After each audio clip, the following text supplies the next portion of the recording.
It's Saturday night and we're live. Hoorah for a Saturday night, hey? At home again, as I am ever so often. Hello, Megalich and Luke.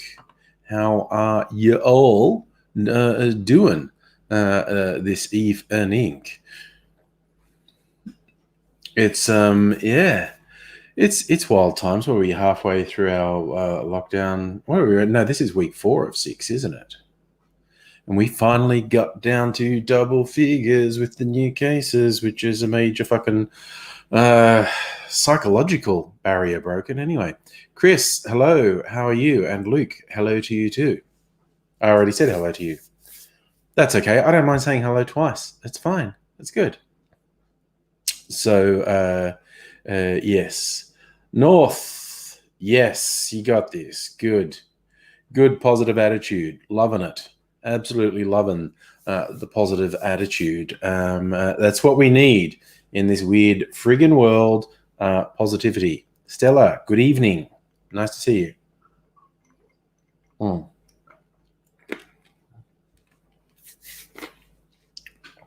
So this not being Friday night, hard partying. This is somewhat party night. I make a few drinks tonight because it's a Saturday and I can sleep in again tomorrow. But for some reason, I decided to make. Actually, in my head, I have a couple of clear reasons to make Friday night the big party night, just in case I need 2 days to recover because I am old. Hellion, hello to you, Kirsten. Cool, Chris. Going to the mountains. That sounds good. I hope you enjoy that. Nice to be going. So now I sound like I'm angry and spiteful, given that I can't go more than 5 kilometers away from my him at the moment. But that's okay. You know, it's for the greater good type of thing. And we appear to be getting the desired result out of adhering to our lockdown. So that's good. Kirsten, been drinking since 2 p.m. Cheers to that. Why not? Fucking hell, it's a weekend. So, yeah, rules. What are rules? We don't pay attention to rules anymore.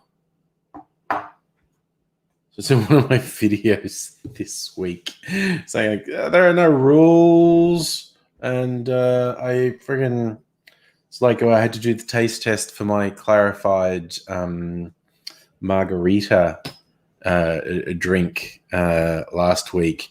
I wasn't ready till the morning, so the final bit I shot in the morning meant I was basically having margaritas for breakfast, but that's okay. Kirsten, you had a long whiskey chat with the Oak Barrel in Sydney. Nice. Chris, you're going to get away from other people. That's, yeah, so you won't get sick. That makes sense. Cool. Luke's got vodka double black cans. Nice. Franklin, been doing your daily sea swim. I do notice your posts on your near daily ocean swims, which is nice for you. Kyle, hello. We're all cruising along. So yeah, I'm going to make a few drinks tonight, and not going to go. Probably just doing the 2 hours tonight. We'll see how far I go tonight. But definitely not doing 5 hours like last night. Ooh, Annette, what to drink?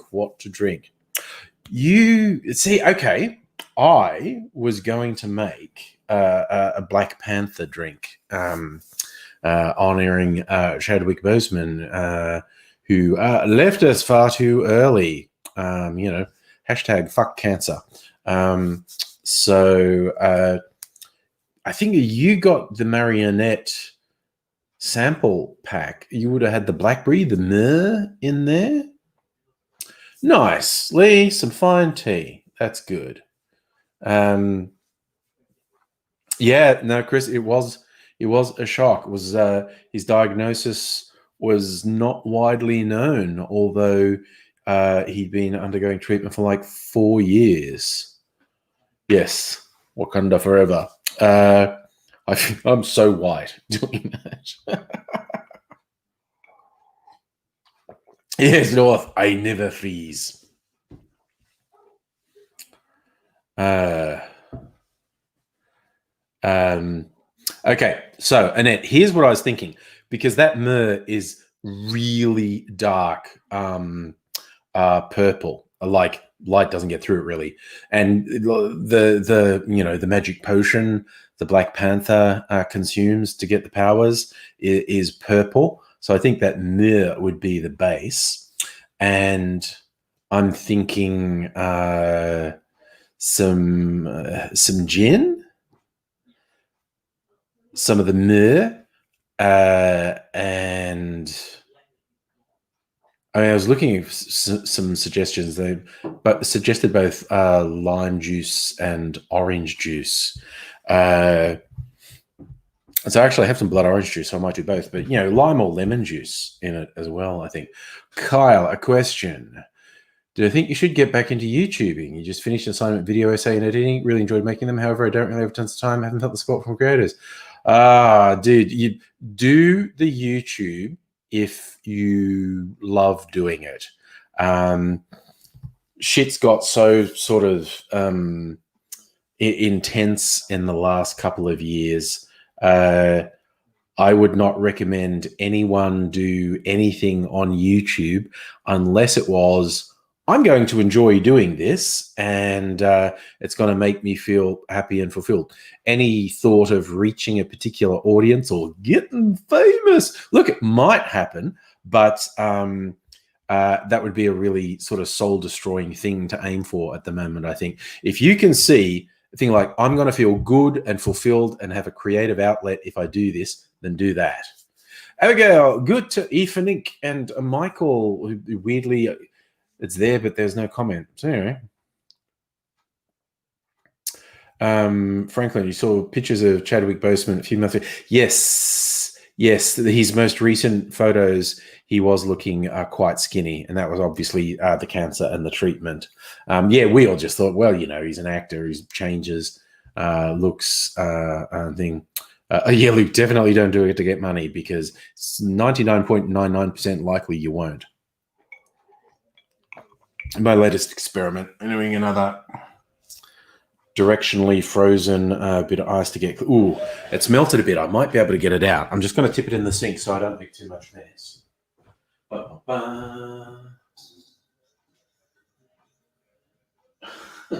I need to get. I need to get an insulated cup that's a bit more plasticky, because that one's really hard and takes ages to get the ice out. Hey, Big Pat, happy birthday. Today or yesterday it was, if I remember.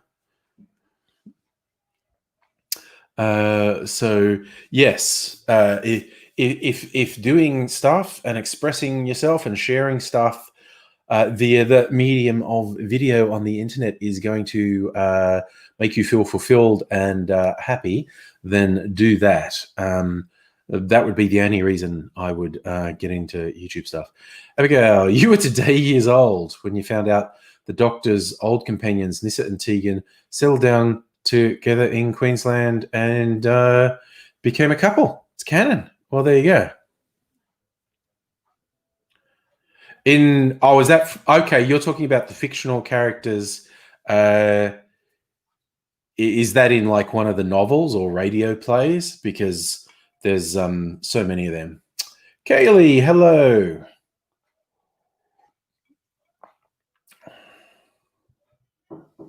Oh yeah, no, Kyle. It's just looking for help from people is not necessarily a thing that's going to happen. Hey, Joseph, hola. Luke, YouTube better than TikTok? Yeah, I'm too old for TikTok, man. I'm too old. Ooh, yes, Franklin, your Irish folklore vids, and Halloween is coming up. You'll have to plan that. Chris, you found out Peter and Mary Jane settled down in Portland before he had to go back to being Spider-Man. Well, that is nice. Hey, Invisible Chicken. Hello.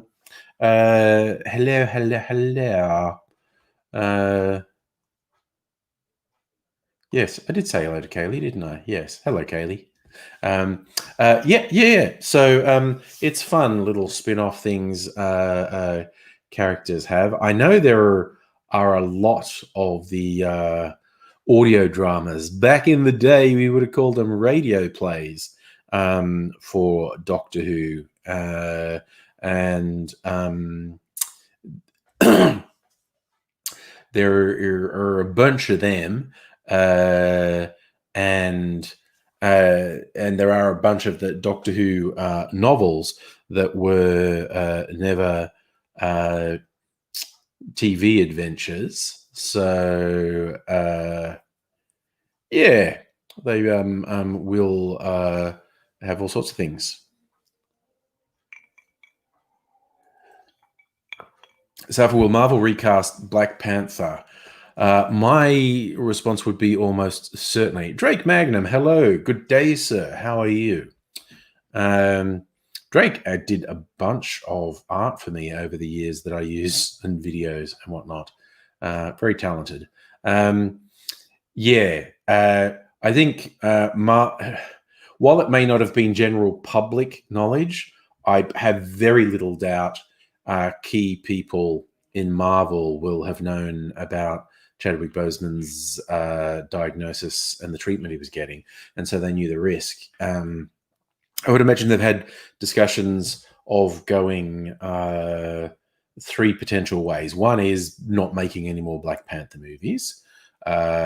Two is making them, but actually have T'Challa be dead in the movies and have it focus on another character.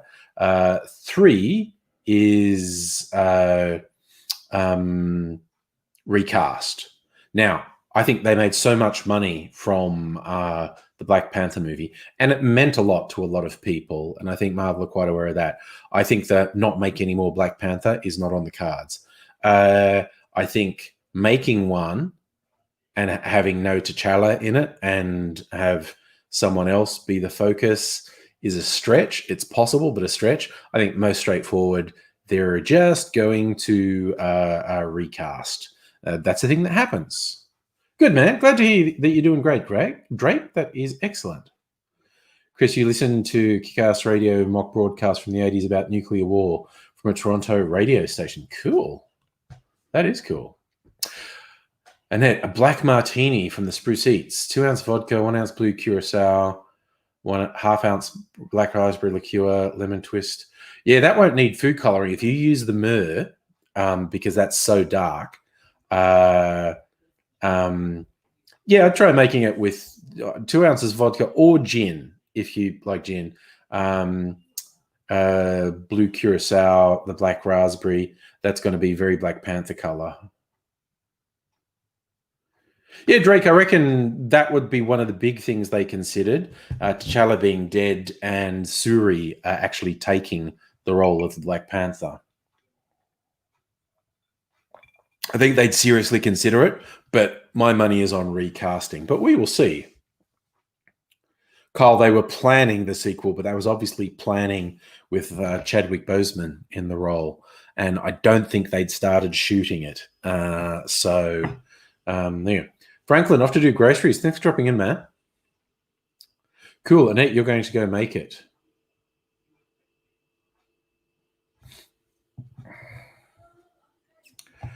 DT,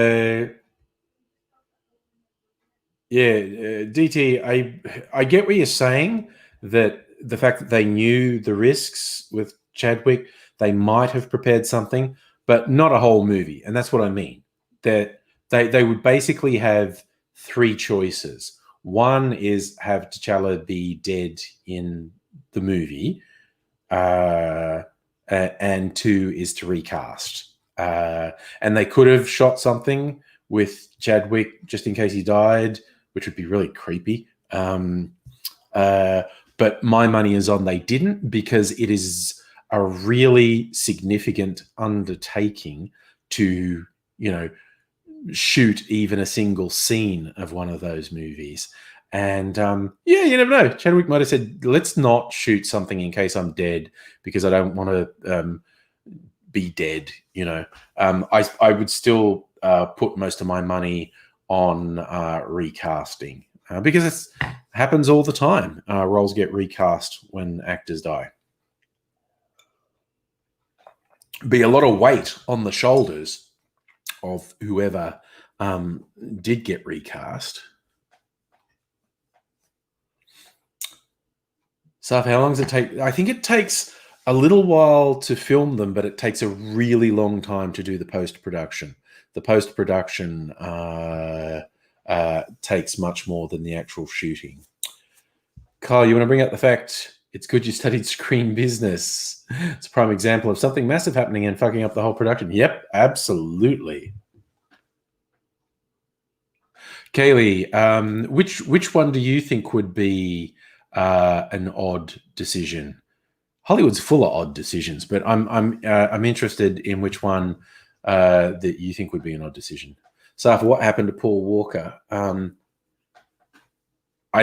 know he died, and they put that little farewell scene, but he's just written out of the movies, and he was only one of what they have about 50 fucking characters in Fast and the Furious. I've never really watched Fast and Furious. Oh, Kaylee, recasting. Yeah, it's not going to be a something done lightly, but if I were a gambling man, that's where I'd put my money. That's what I think is the most likely thing to do. You simply recast the role. It is pretty rare for your leading actor in a franchise to die, but in fact, I can't think of one. Don't know if anyone can actually think of one where the leading actor in a franchise died and they had to recast it. Supporting actors, yes, like Dumbledore in the Harry Potter movies. Supporting actors, definitely. Can't think of one where the lead actor died. DT, you will notice I said the word franchise. Oh, are you talking about Pink Panther? And they made that really fucking horrible Pink Panther movie that didn't have Inspector Clouseau in it.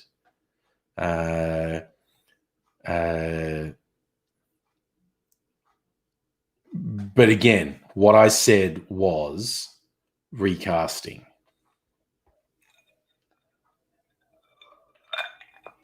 And again, if you're talking about the remakes, they're just remakes. That's not recastings of a franchise.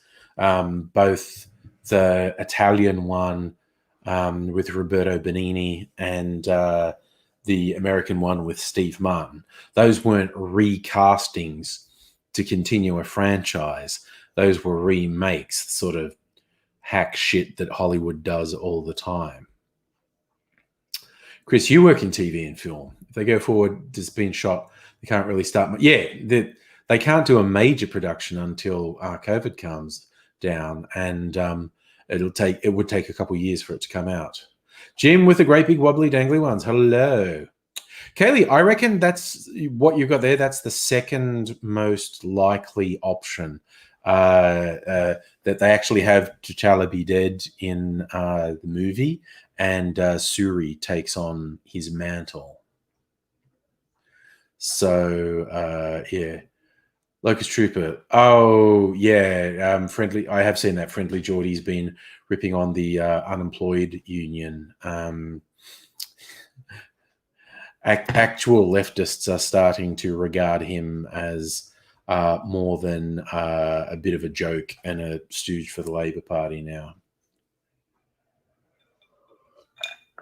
That's the way things go sometimes.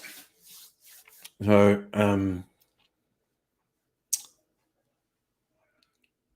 what can you do? What can you do? What can you do?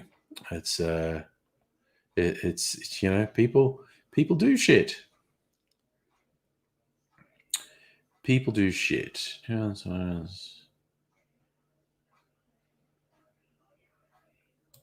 right.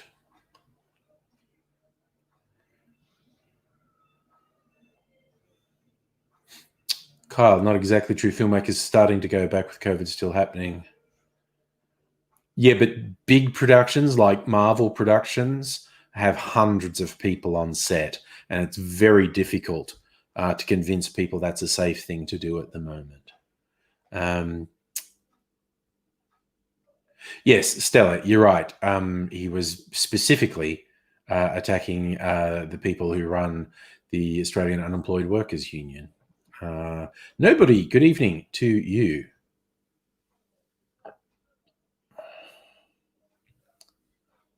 Invisible Chicken. Ooh, a daiquiri mocktail. Were you on the stream? Did I show you the milk clarified sweet and sour mix I made? This was an idea that I got from the liquor.com website.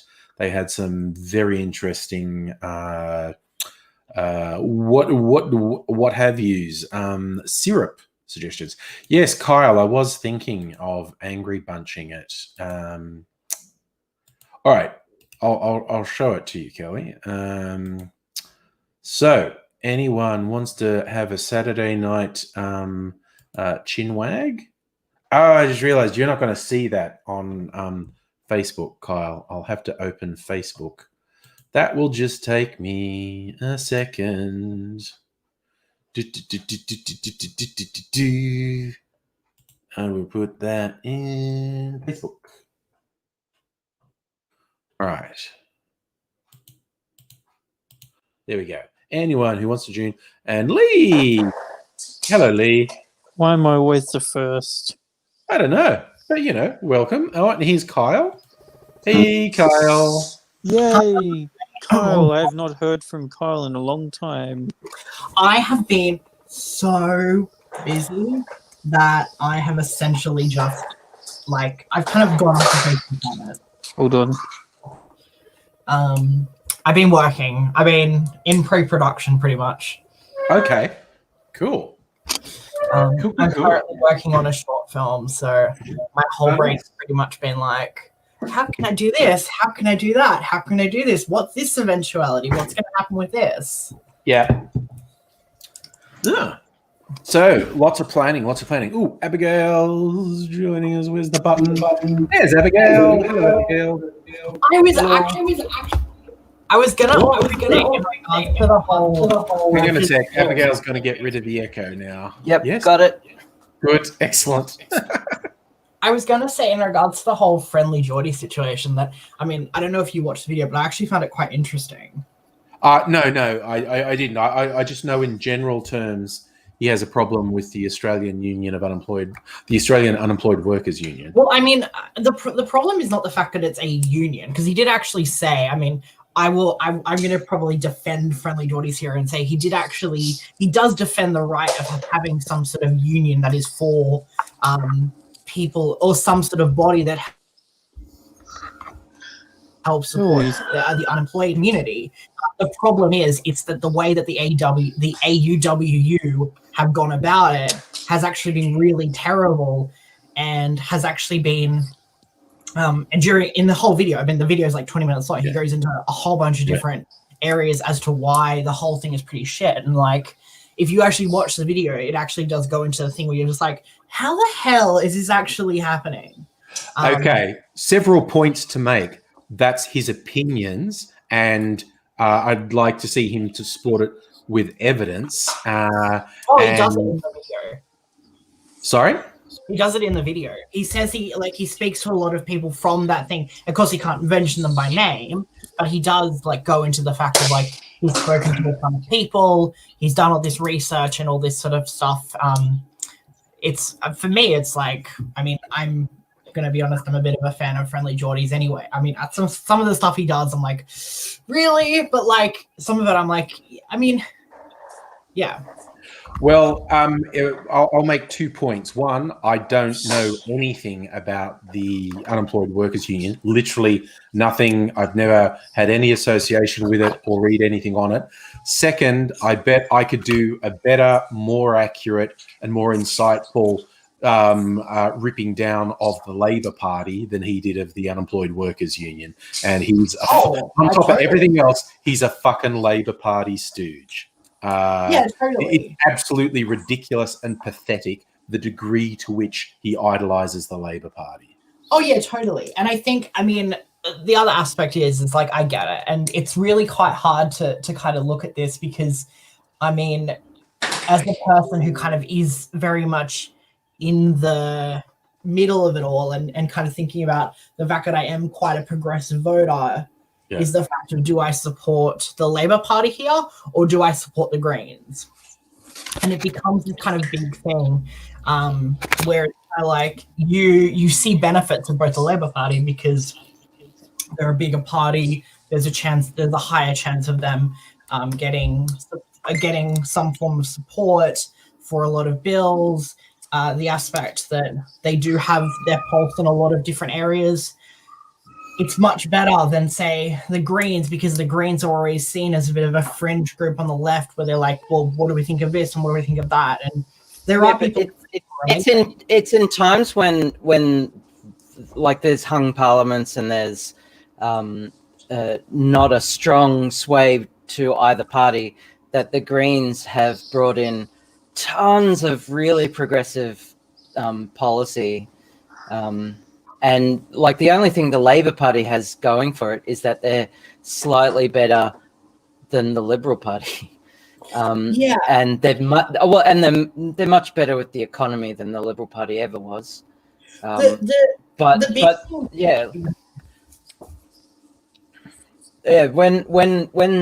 there was a hung parliament and the Greens formed a minority government with the Liberal Party, that's when we got so much shit done, so much progressive policy put in. We got the carbon tax, we got safe schools, we got all this, which was quite. I mean, when you think about when it's just the Labour Party, it's just it's just status quo, really. It's quite funny because when you hear about safe schools, I don't know if it's a joke or if it's actually, I don't actually know what to think of it, but safe schools were actually created under Tony Abbott. Oof. Sorry, what? Tony Abbott essentially put in the whole thing about safe schools. I actually don't understand what you're saying there. So, that wasn't a Liberal Party policy. It had been developed and it was put in. Okay, it was put in place when Tony Abbott was Prime Minister because everything had been done prior to him coming in. Okay, and you're right. He did, but he did actually endorse it and say, here's the great new Safe Schools program, because he didn't know the lunatic fringe at that point were going to whip up and be psychopaths about it. You're right. In retrospect, it's really weird that Tony Abbott introduced it. It's and that's also like saying that the Liberal policy, that the Liberal Party is responsible for same-sex marriage. Oh God, no! Like, because they were in power doesn't mean that it's their policy. So, and they fought it tooth and nail, and once it was passed, they printed banners saying they introduced it. So it's just, they're just a joke. Yeah. It's funny how easy they can distance themselves from something like safe schools, but then when it comes to something like marriage equality, it's like, oh my God, we did this. And you're like, yeah, no, you did it, but you threw the whole of the LGBT community beside for the fact of what the business and the marketing and all this sort of shit. Well, they fought it at every step. Exactly. And then they have the gall to claim responsibility for it. It just makes me want to punch them in the face every time. Isn't it funny that our now Prime Minister actually walked out on that final vote? Yeah. Yeah. Exactly.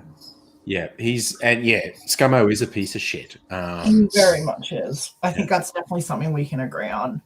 Yeah, Scotty from marketing stuff. In terms of movies going back, like you're seeing that like New Zealand, who again I get like New Zealand don't have that many COVID cases already, but they're already starting to shoot a whole bunch of stuff as well, and people are really starting to produce quite big shows in Australia and New Zealand as well. Yeah. Well, New Zealand was close to back to normal. They no restrictions at all. But we've already seen what happened in Australia. The Masked Singer had to shut down because of Rona running through the cast. I do think when I read that, I was like, part of me is very sad, and then part of me laughed hysterically. I just laughed. Yeah. So I mean, I feel bad because a lot of my friends do actually work in. They don't work on the Masked Singer, but they do work in that sort of specific space of television. But I was like, oh. But then I was also like, oh. Sorry, I just saw something in the chat. Stella pointed out that Friendly Geordies showed racist, homophobic, and bullying tweets from the leadership of the Unemployed Workers Union. So again, I have to go back to, I actually don't know anything about them. So I'm absolutely not defending them. I guess I just keep coming back to Friendly Geordies as a Labor Party stooge. I am, and it actually has come out in the past, racist, homophobic, and bullying tweets and messages from people in the Labor Party. It's yes, he's probably right that these people have behaved like absolute shit, but with him, I just feel like it's implicit that Labor's better than that, and they're fucking not. Yeah. They absolutely are not. I think for Jordan, it's about the aspect of trying to tell people, because I think that when you think about things like Sky News and News, and I mean, this is probably a really bad example because it can be very easily justified or could have. But when you think about things like having News Corp and, I mean, he talks about a lot of this, News Corp and Sky News, Murdoch Media, big sort of commercial conservative media. And then you've got things like 7, 9, and 10, who are also quite conservative. But then he makes the point, which I actually think I've come around a little bit to thinking, which is that why would the ABC, why would the government want to privatize the ABC if they could control the narrative of what is going on?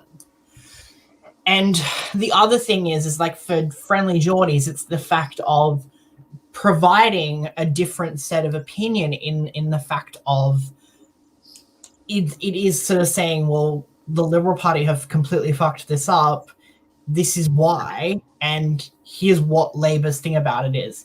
And he's actually done some really interesting interviews, a lot of them with the Labor Party, but he's also done interviews with people like Michael West, who's an independent journalist. Sorry to say, and dangerously talented joining. Hello. Hello. And I think, look, honestly, I think Friendly Geordies is a fairly important voice, because there's an outside chance he's going to reach these buffhead boys with his buffhead ways. Yes. Yeah, we can hear you. So I think he potentially does some good. And like I said, I keep saying, whenever he comes up, there is an enormous chunk of stuff that I suspect our views are almost exactly the same. There are just other things where I know for a fact we diverge quite a bit. And you could put that generally under the umbrella of intersectional politics, which is something he very aggressively derides. So trying to see things from the point of view of, people who aren't straight white Labor voters, essentially, he's not real good at. He derides things seen through a lens of racial justice, through the lens of feminism, through the lens of queer rights. He's very derisive of that. He's just all about the Labor Party. I feel like the problem with it, and I actually agree with you on that, is I think the problem is he does I think he's quite good friends with people like Isaac Butterfield, and I'm like, that guy annoys the shit out of me completely. Yeah. Again, that's not someone that I know anything about, really. I'm aware of his existence and his general vibe, but it's not something I use up precious minutes of my day watching. So that's totally true. But when it came to people like Bering, I'm joking. Yeah. Khaled, you want to show some love with the Wakanda forever? Yes, I think we're all feeling. This is the thing I wrote when I called this. I am having trouble thinking of a reaction on this scale to another celebrity death. Like people are always sort of, oh, and there were big ones like Robin Williams, people's upset. But my fucking social media, and I'm not saying this is a bad thing, I'm saying this is an observation. My social media feed today was just wall to wall Chadwick Boseman. It was astonishing the way it seems to have hit. And I think it's also part of we're all at least mildly depressed by the fucking shit that's going on around us already. And you're like, really? On top of everything else, Chadwick Boseman had to die? Whatever. Fuck you, 2020. Yeah, well, I mean, I sort of posted that today and said, go fuck yourself. Why you took Chadwick Boseman away from us? But I think the whole aspect around Chadwick Boseman is the fact that there's a couple of reasons why I think a lot of people felt it was quite surprising. Number one is that he's like a 40. I think it's the shock. I think it's the shock because he was so young and. Yeah, I think you've got massive lag, DT. Like I think somewhere in the region of 30 seconds, which is going to render it unworkable. I don't know if you can do anything about it at your end, but I think there's a really majorly unworkable lag happening at your end. I do have massive lag. But you came in right on time there, so maybe it's going in and out. I was just the whole thing with Chadwick Boseman was that he was such a great community leader for his community. Yes. And was in such pivotal roles for Black representation, and he was so young. And it just crossed so many genres, his roles, and he touched so many people, and he was just such a gracious and humble human being. Like anyone like that is gonna affect the whole world as it has. When Robin Williams passed away, it was the same reaction from me. Similar reactions. Like it's not like what was it 2017 when like we had a slew of celebrities. There were a lot of people pop their clogs. But same with Carrie Fisher. She was such a powerful woman who represented us so well and just spoke so much strength to power for feminism. And Chadwick's no different.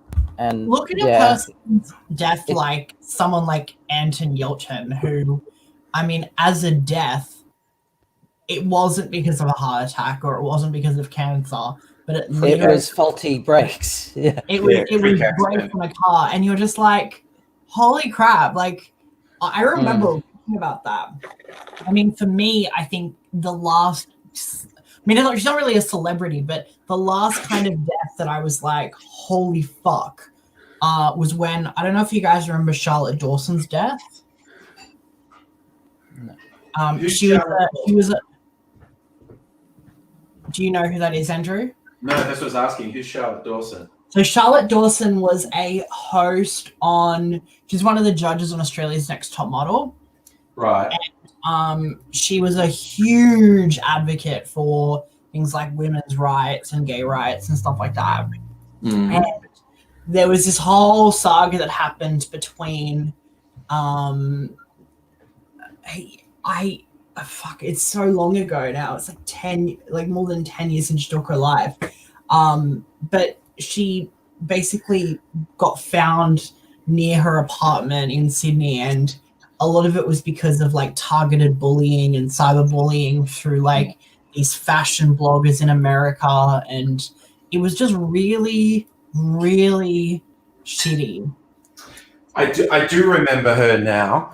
I also remember that she indulged in cyberbullying as well. She was really quite hypocritical. Well, she did. I mean, she did retweet it.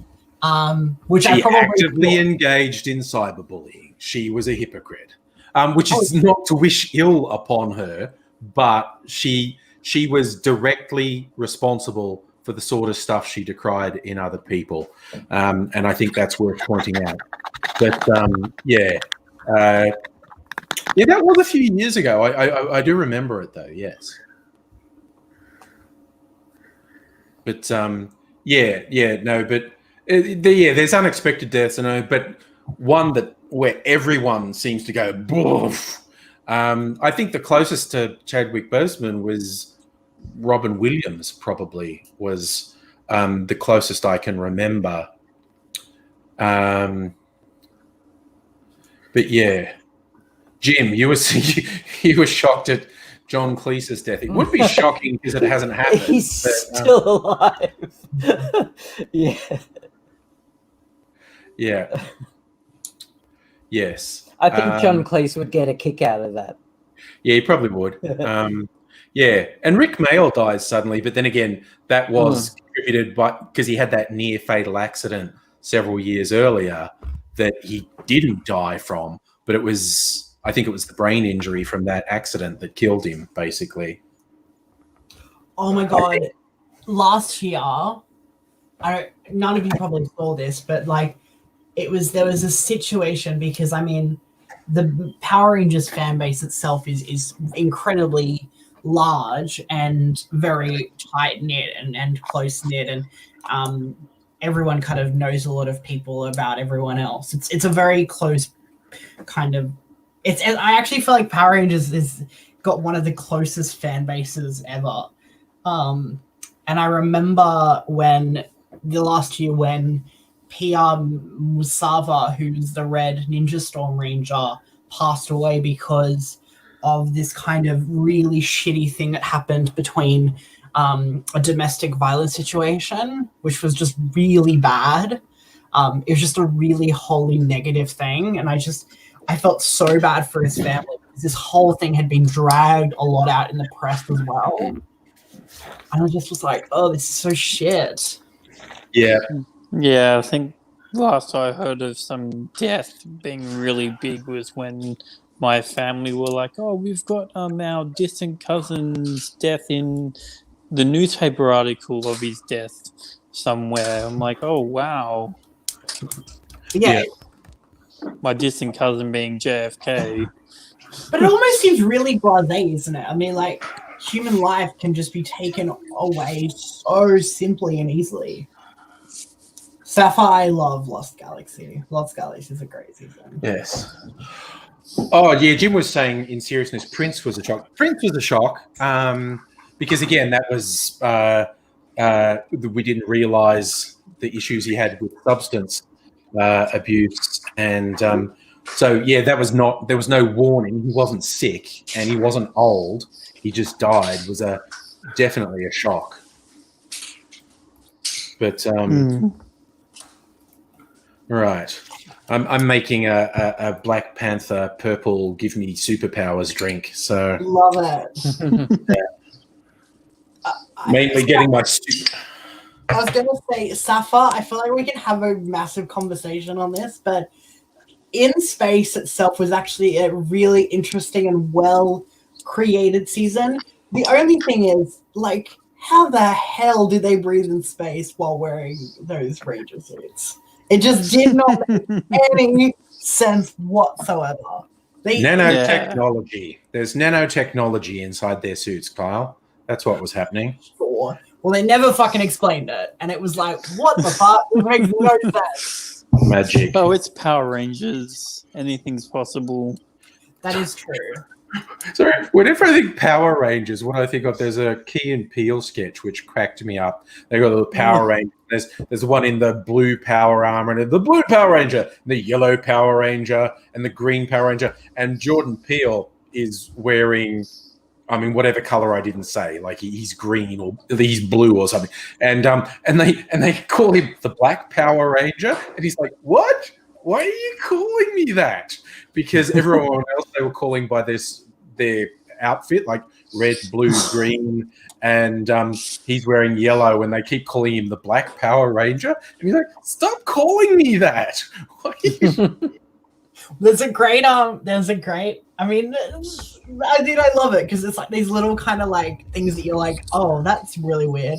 I mean, there's the fact of like because I mean, I can't remember what it was, but it was like a couple of years ago where they had like a skit of like Power Rangers morphing and they had like Red Ranger power and stuff like that, but it was like red power, and then one of them was like black power and the other one was like white power. And like, No. Oh no, No. that's like, crazy. That is just Like- nuts. Oh dear.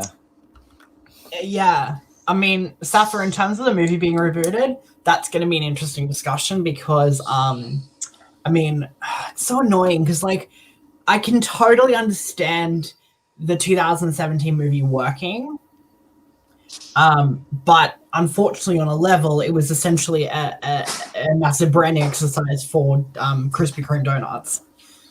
Oh, Krispy Kreme.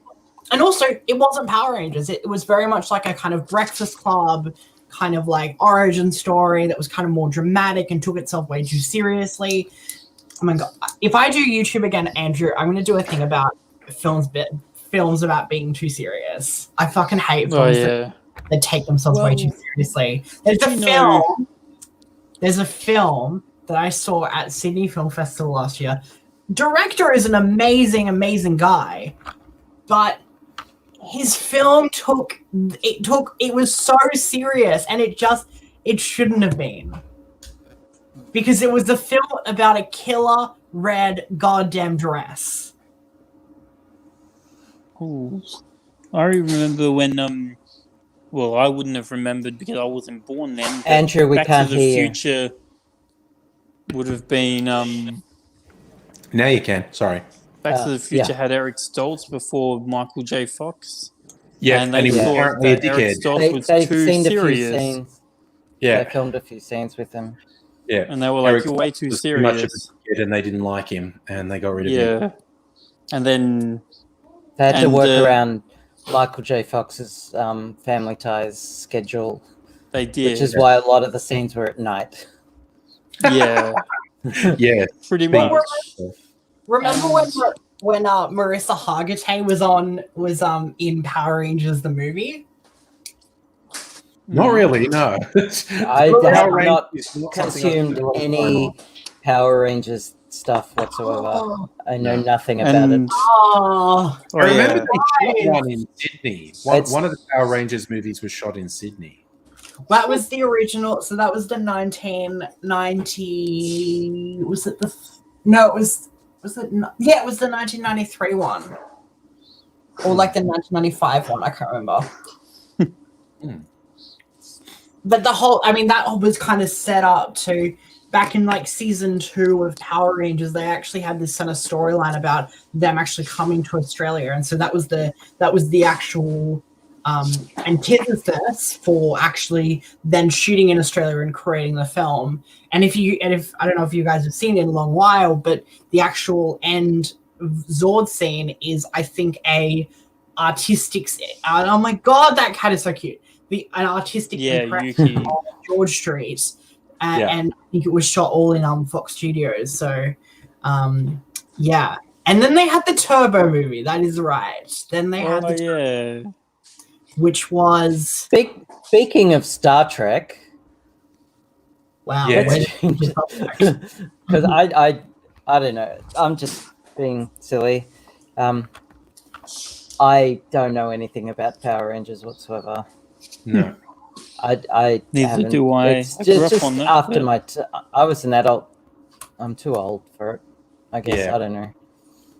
Yeah, no, the Power Rangers is just too silly, basically. It's pretty silly. Yeah. Mm-hmm. What I love is the TV series that was is one of the reasons the Power Ranger suits don't have a mouth, like it's a plastic mouth, because it's all shot in Japan and then it's localized. The non-Power Ranger stuff is localized in all the different markets, but the Power Ranger stuff is the same in all the places. Yeah. So, and that's why it's always terrible overacting when they're in the suits in the TV show. Yeah. Because they're just like, well, we hope this still looks relevant in when they change it to another language. Well, I mean, yeah, that's the kind of aspect that is like, I mean, it's about saving time and with all of the shots already being available. And Yeah. I mean, But which I mean, through the years, has actually gotten a lot cleaner and sharper in the fact that it's not just like, hey, everybody, we're gonna fight now. Oh, nobody's heading off like a bag of prawns in the sun. I thought I was the only one who did that this one. is my mirror t-shirt. Oh, nice. Ooh, that's from the awesome. episode. That's a classic. A classic, episode that, was the most used premise in the later series, is the Mirror Universe. The Mirror Universe. Oh, wow. DT making another go. Watch I'm back. This Veritasium time I'm not lagging. Good. explaining Excellent. alternate realities. Yeah. Well, yeah, they call it the Mirror Universe, but there are so many alternate universes that they explore. I am Yeah. lagging. Anyway, so Yeah, a little bit of multiverse theory. Yes, but I love the idea. They actually said it in Futurama once. They're showing Fry things, and they took him to the edge of the universe, and you could see the mirror universe and the slightly different versions of them waving back. And Fry says, "So there are millions of universes," and they go, "No, just two." And just and they're wearing cowboy hats. yes, yeah. Yeah. So I remember that one. I do like the Rick and Morty multiverse stuff. Actually, I love how silly Rick and Morty get with multiverse ideas. And you made me think of that with the cowboy hat, because when the first time Morty got taken to the Citadel of Rick's, and he just goes, "Oh look, there's a couple of us dressed like cowboys," and Rick's just goes, "Oh my god, you're so easily impressed." It's just really, really harsh. Yeah. Did you hear Oh about? yeah. Anytime I think of alternate universe, I think of Fringe. Oh god. I never got into that one. Yeah. Fringe was great. It's hard to get into. By get into, I mean I never watched a single episode, so I don't know anything about it. So it's just one of those things. There's too many shows to watch, so I don't see all of them. Did you see that Yeah. they've just announced the season 3 premiere date for Star Trek Discovery? Ooh, I did No. not. Deadline reported it a couple of days ago and said it would be the end of September. What, going to air? Going to air. It's Star They Trek shot it only in name, pandemic. really. It's Oh, let's have a fight, Abigail. I love disco.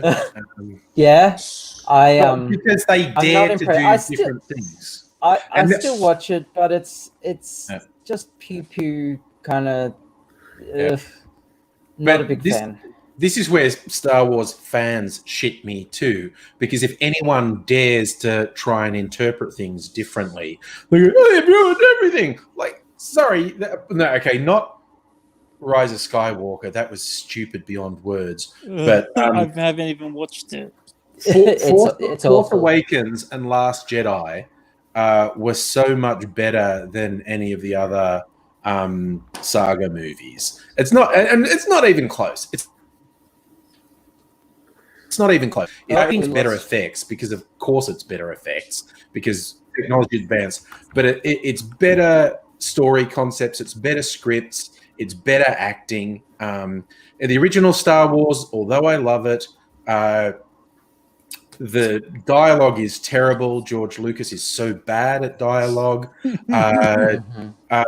The storylines have plot holes you can drive Star Cruisers through. Like they fall apart under the slightest scrutiny. And you can definitely do that with the more recent ones as well. Say, well, it doesn't really make sense that happened and that happened.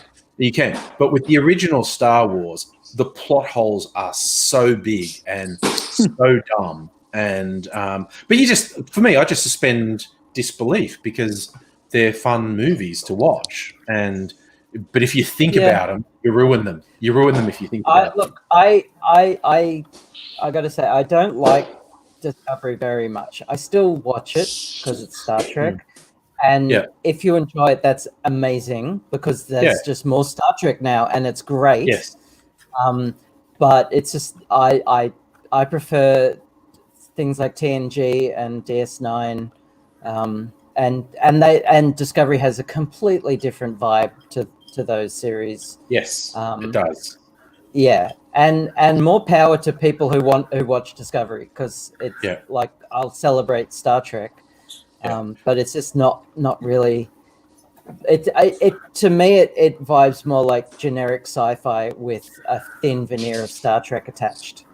What about Picard? What's your Picard was a lot the same. I liked it much better than Discovery. And I loved that final scene with Seven of Nine and what's her name, holding hands, confirming long-time fan theories that Seven of Nine was bi, and she's canonically polyamorous as well. Yeah. So well, she would. but yeah, I enjoyed Picard. It still had the same problems that Discovery has, but I'll still watch it, and if people love it, that's amazing, and I'll support that. Lower Decks, however, I'm totally in love with, because it's got the same. It's set in TNG era. It's got the same vibe as TNG, and it's funny as fuck. It's great. I'm looking forward to that just being available in Australia. On an actual service. Wouldn't that be great? I'd love to be able to spend money to watch it, but I literally can't right now. Yeah, in this modern age, to make it so you cannot legally watch something is stupid as fuck. I agree. There are some really bizarre bureaucracy reasons why they weren't able to release it to the rest of the world. It was not their intention. It just, that's what happened. The wheels turning behind the scenes, the red tape between corporations, and it's just a shame. But I'm still watching it, so fill in the gaps. But I'd love to be able to pay for it. If it was on Netflix like Discovery, I'd watch the shit out of it. Yeah. Netflix already has my money. That was going to be my next thing, was that I feel like Discovery was actually about. I mean, it feels like, with the way it is, that Discovery is on Netflix, it's actually trying to bring in and make Star Trek more accessible to an audience that may not have actually understood or really engaged with the they aimed Discovery, and they've been on record saying this. They've aimed Discovery at a more generic audience and not hardcore Trekkies. And in doing so, they kind of alienated both. Because you can't please everyone. I mean, I remember, because I went into the series, then went out of it, and then me and a friend, we were watching it at his apartment, and I was like, oh my God, I can't actually believe I never actually finished this. And then I went back home and finished it. Yeah. And it's one of those things where it's like, you can actually, I don't know if I agree with that, because for me, it was like, I felt so like this is the best thing ever. And if you look at the relationship, especially between people like Wilson Cruz and Anthony Rapp on that series, that was such an amazing thing. And I was like, wow, this is awesome. Yeah, it was a big plus for queer representation. Oh yeah, totally. That I enjoyed, especially with what's her name, the engineer in season 2 that they rescued, Tig Notaro. Yeah, she's so funny. She needed more lines. She needed more scenes because she was fucking great. Tig was just being Tig. That's how she talks. It's just this really disinterested. She's talking to all these people and is well, that'd probably work if we did that. It's like, I love how she brings duct tape canonically back into Star Trek. I love things like that. It's like Doctor Who with a screwdriver, but now they're doing it with glasses and stuff. Apparently. Oh God, yeah. Well, Doctor Who. I'm still watching. I love it, but it's Yeah. science fantasy, not science fiction. It's It's all an about the adventure story. show. And, Yeah. and it's was- aimed at a younger audience as well. Yes. Well, Yeah, it it was- is now. It was created in the 1960s, and most of the best elements of it were just trying to fill in holes. Like, oh, look, the Doctor is going to not be able to do any more shows, so we're going to have to replace him. It's all like Well, that. the original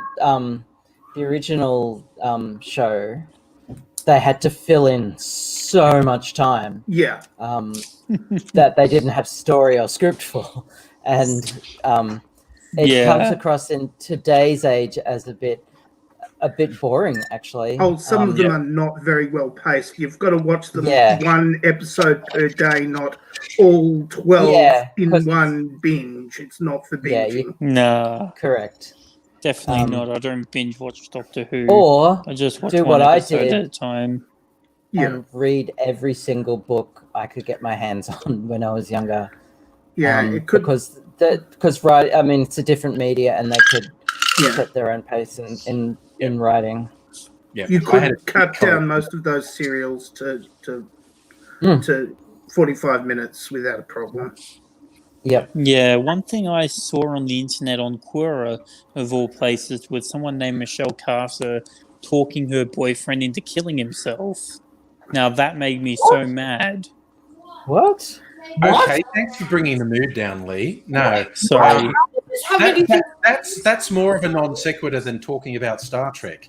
But no, that was a real thing, and I remember that story. Yeah, and she actually got criminally convicted of non-stop sort of harassing her boyfriend or ex-boyfriend when he said something about being depressed and feeling suicidal. She just pushed him and pushed him and pushed him and pushed him and pushed him, and she ended up being criminally convicted over the whole incident. But yeah, thanks for bringing the mood down, Lee. That was just like... I'm so sorry. Okay, going back to Doctor Who, because that was very interesting. I used to be a huge fan of Doctor Who when I was younger, and I sort of remember watching the 2005 version. I mean, my favorite episode still to this day, and it's just because it's who I am, is the two-parter episode in season 4 with the Sontaran Stratagem and the Poison Sky, which are the best two-parter ever. It's so good. It worked. The story was great. Sontaha. Yeah. And I love that they had the evil little tech entrepreneur. The only issue I have with that thing, and I know people are going to be like, but you can't, and they wouldn't have been able to.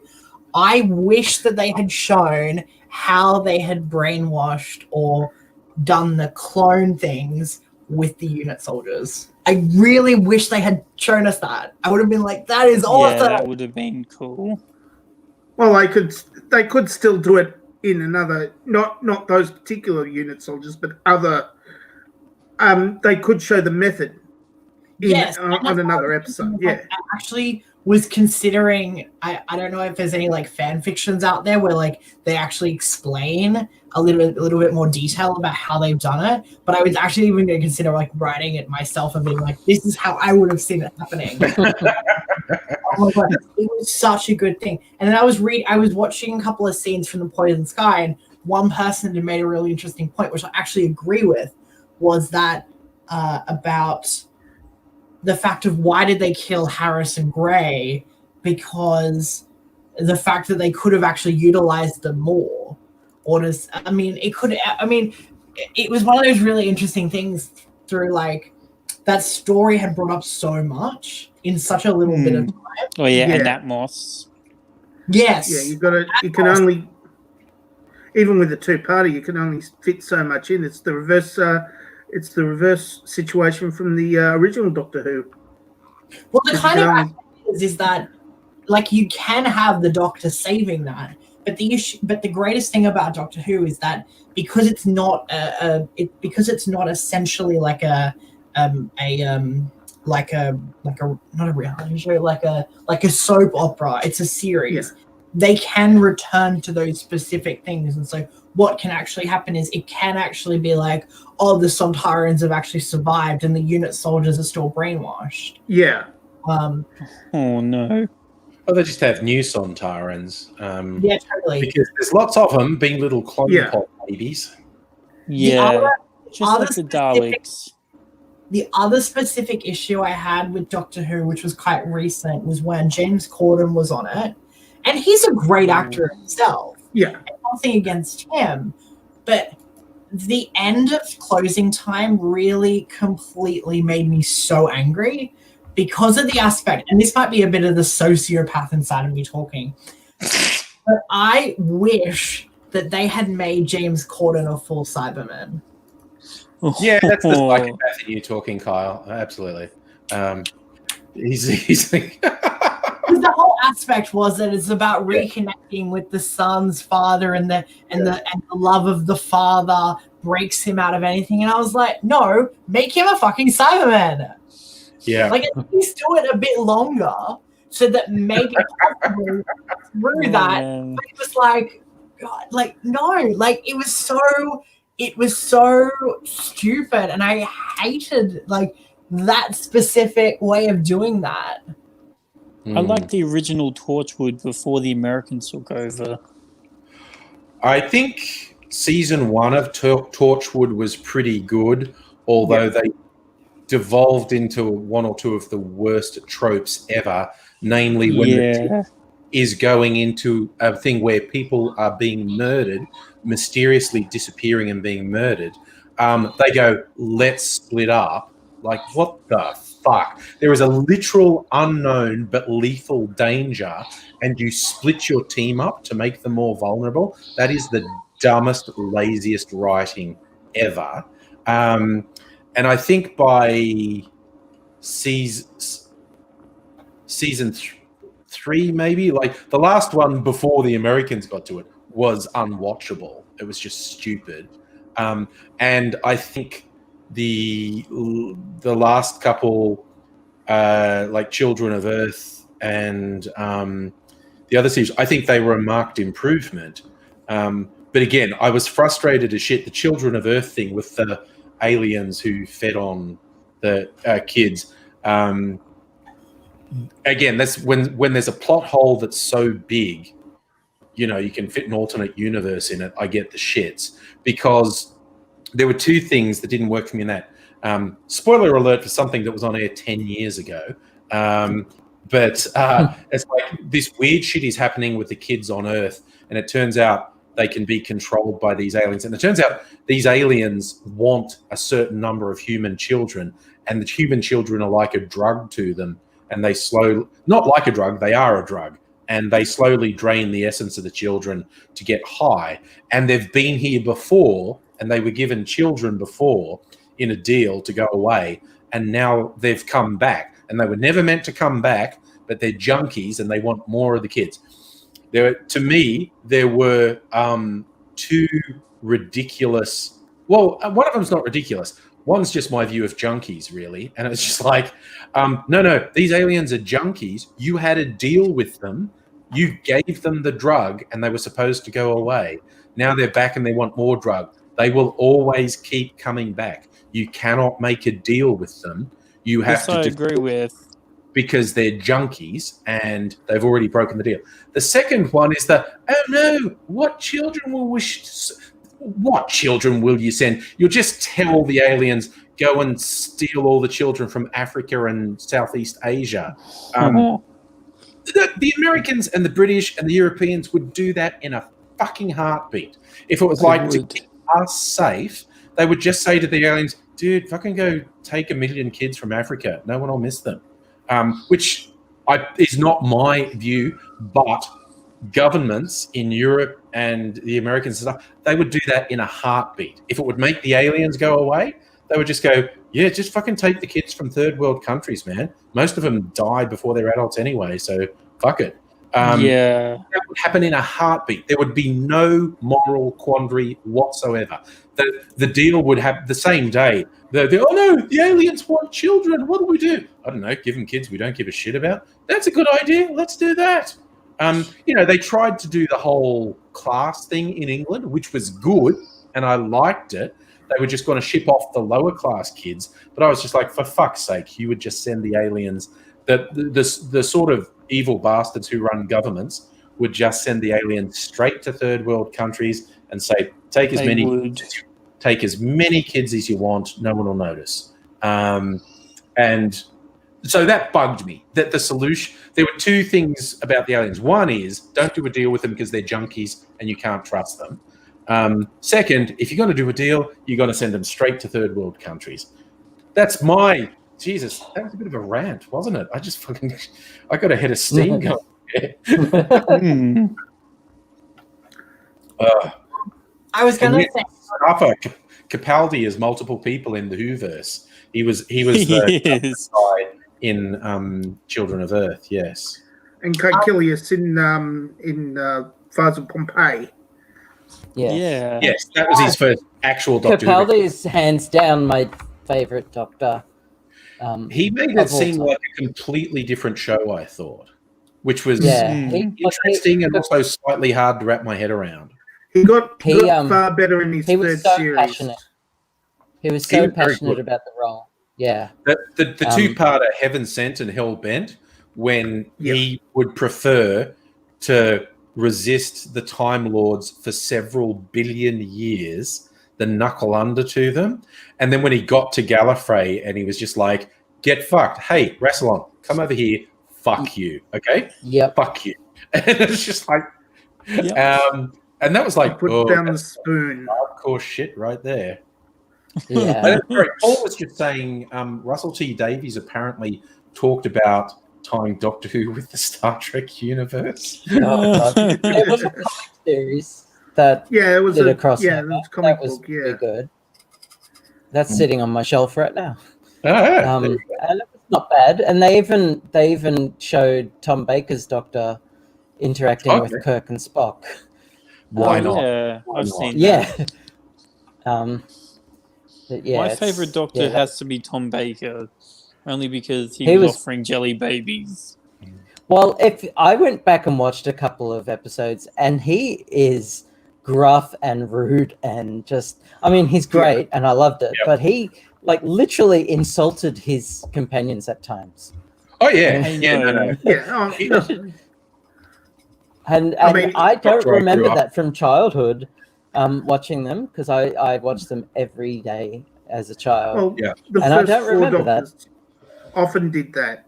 Were often just completely disrespectful to humans, especially ones of higher rank. Yes.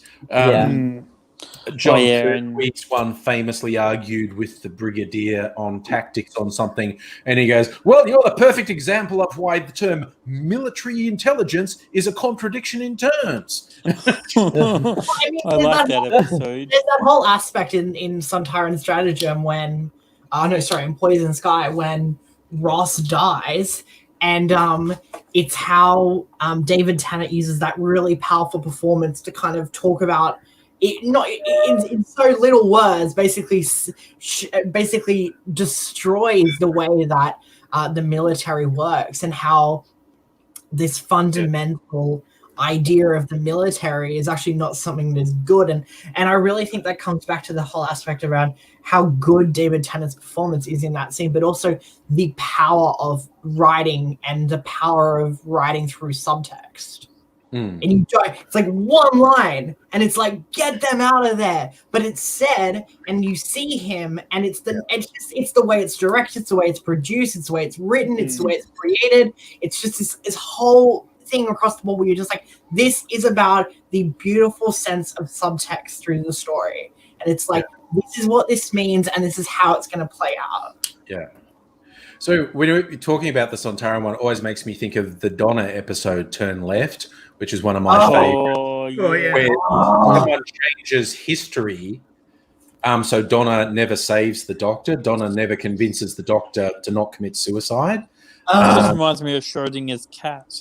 Yeah, and they and then when good old Bad Wolf keeps visiting her and saying this way, and they do the thing where the doctor wasn't there to stop the Sontarans, and the doctor wasn't there to stop the space cruiser that crashed into London.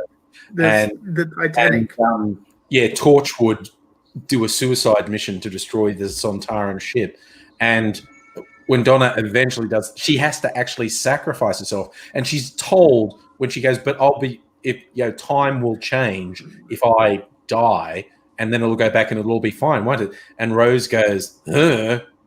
And so Donna has to kill herself. I have to ask in the knowledge that might be permanent, and the fortune teller who put the bug on her back, when it goes back and it's like Donna's thrown off the whole thing.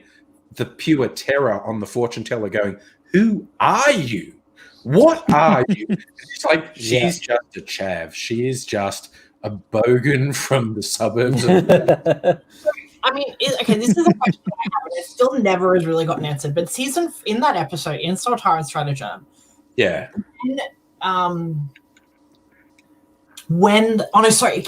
keep thinking it's like the same episode, but it's in Poison Sky, where Donna goes back to the TARDIS.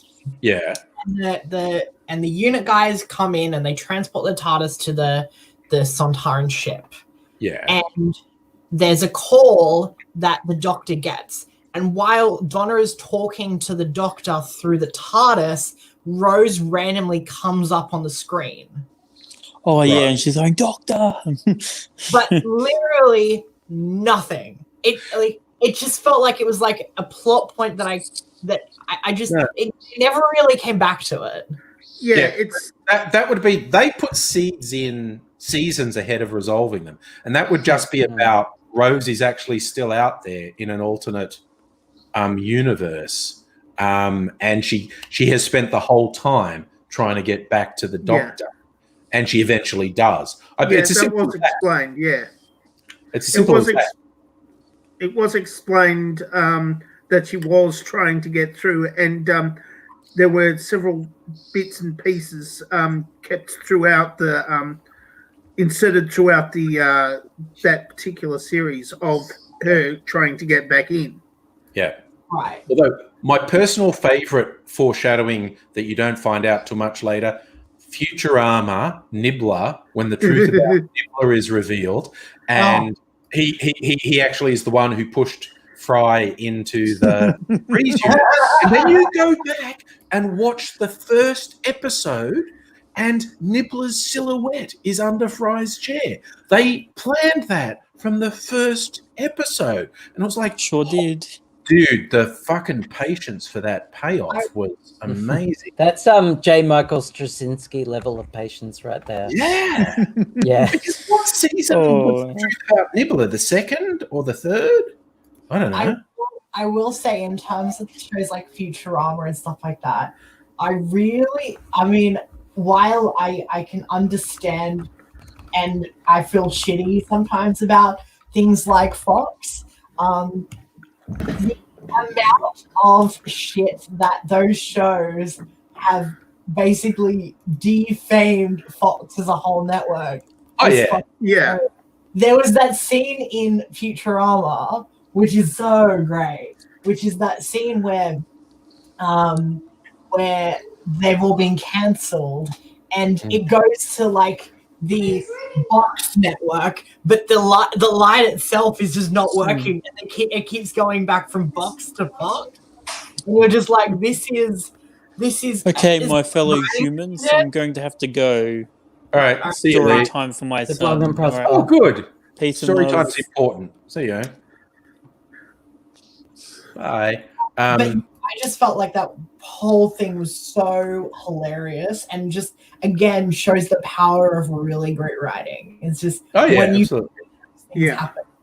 I was going to say one other thing, which is that in terms of UK series, have any of you seen what I would call one of the best series of all time? It's a mini series from the UK that was Charlie Brooker's baby before he did Black Mirror.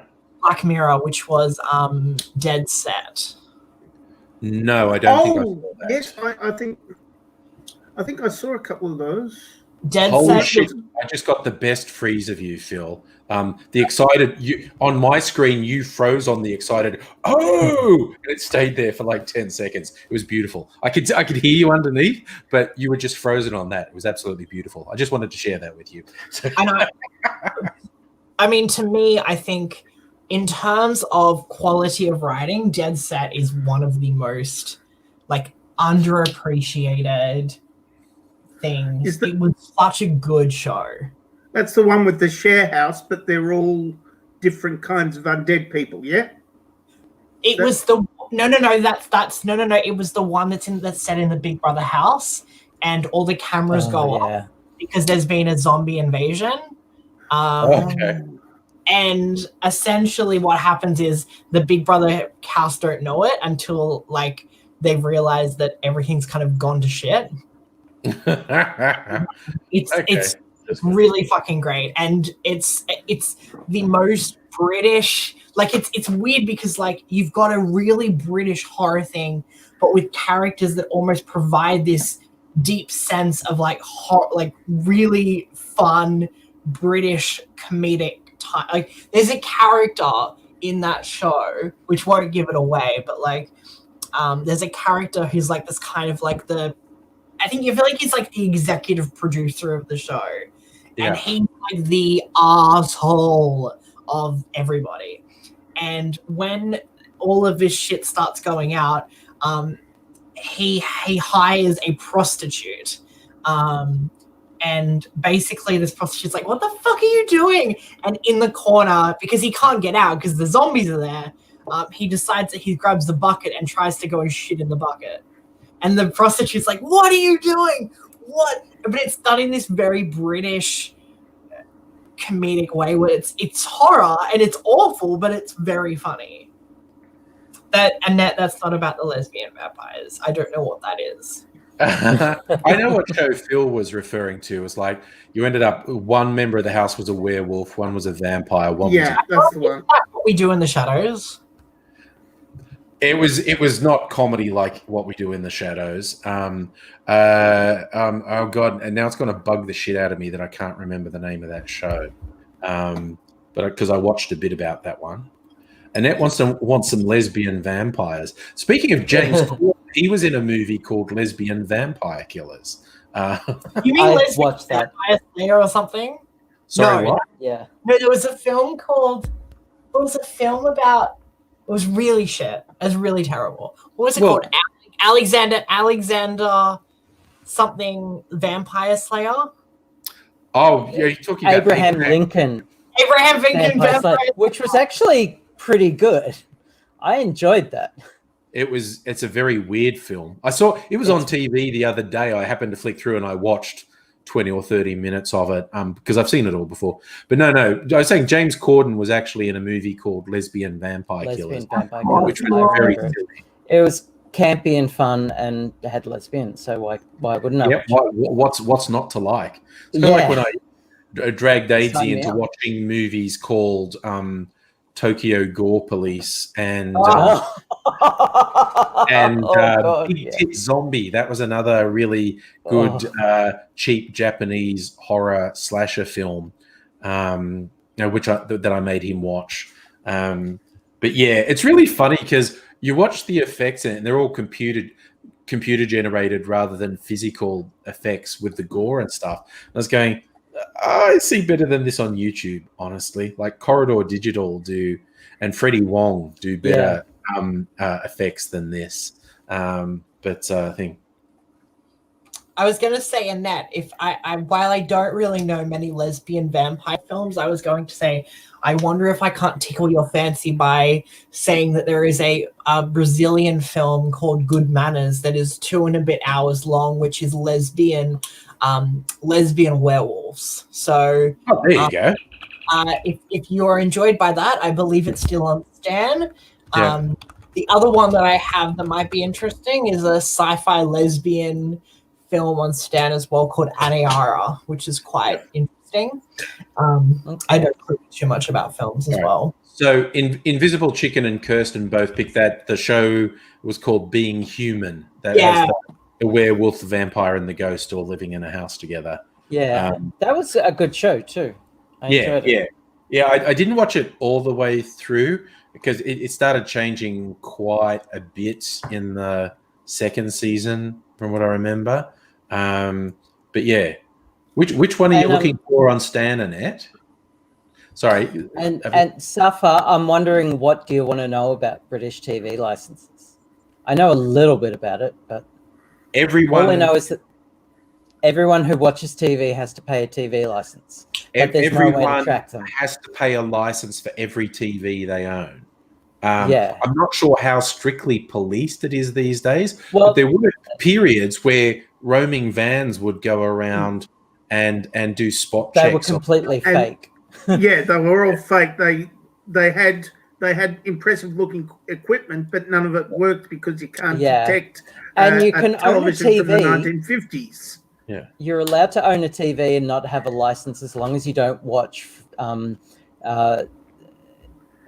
that are streamed that are what's the word? Would be subsidized. That would be the but there's no way they can detect if you're watching BBC shows or not. And so anytime someone comes to your house in the UK demanding you pay a TV license, there's no way they can enforce that. They're pretty much strong-arming everybody to pay the TV license. That's absolutely ridiculous. That's why Whitlam got rid of the TV licenses back in 1970-something. I didn't realize we had TV license. Yeah, it's before my time, but I know it existed. Okay. It's just paid for by tax now. Yeah. Okay. Which is a better way of doing it. Kyle, were you confirming the Brazilian vampire lesbians was on Stan? It's not vampires. Werewolf. Sorry, werewolf. Werewolf. So it's a film from, I think it's Brazil. I think it's Portuguese. Portuguese with English subtitles, called Good Manners. It's a film about lesbian werewolves, which I believe is on Stan. It's like 2 and a bit hours long. Okay. Oh, and Shelf Warmer, I was thinking of that exact thing. The policing of TV licenses forced one poor struggling uni student to eat their television and then lie about it being a toaster. There was a pivotal episode of The Young Ones where they were going to get busted for not having a TV license. And Mike says to Vivian, "Eat the TV, Viv." And he goes, "I've been waiting for this day." And he eats the television because that's how stupid The Young Ones was, which is what was most charming about it, how stupid it was. Andrew, have you seen Tetsuo? I can't even pronounce it, but Tetsuo. So the Iron Man. The 2 movies, Iron Man and Body Hammer.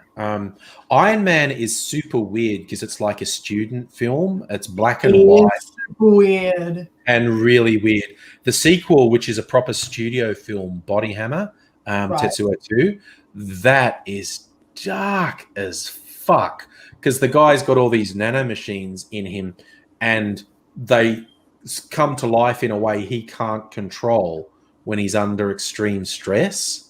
Like gangsters are trying to make him do it. And this gangster, I think it's on a rooftop. This gangster's got the guy's kid and is holding him over his head. Like, I'm going to throw him off the building. And then there's like a blur and red spray. And the gangster is just holding the kid's arms and there's nothing else there. And is covered in, and the gangster's just laughing. And the guy doesn't know what's happened because he doesn't realize all the weapons burst out of his body, but he vaporized his own son. And he eventually goes psycho and kills all the gangsters. Yes, the Tetsuo films were very, very strange. Japanese fetishization of human-machine interaction.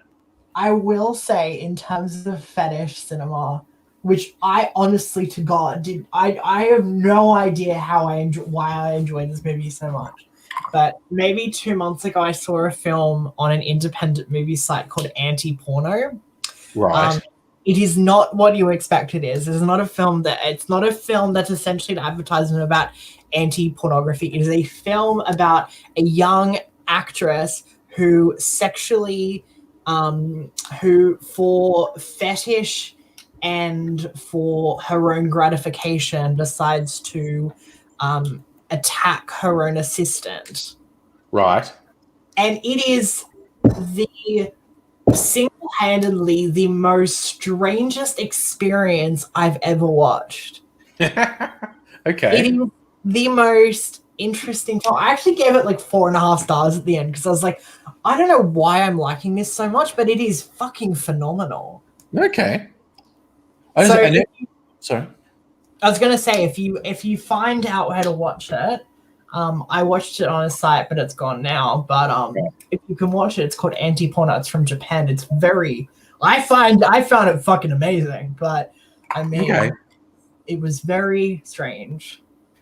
Annette watched The True History of the Kelly Gang today and says it was awesome, and that's inspired by Australian writer had a book that was apparently quite a weird book to read because the writings, like Ned Kelly wrote a bunch of letters and whatnot explaining why he was doing what he was doing, and he didn't use any punctuation. So they seem crazy because it's just one long run-on sentence because he doesn't understand punctuation. But if you take the time to pass the words and work out where the sentences are and put the punctuation in, it's incredibly intelligent, eloquent writing. It's not Peter Carey. It's based on Peter Carey's novel. What's Peter Carey? The True History of the Kelly Gang last year.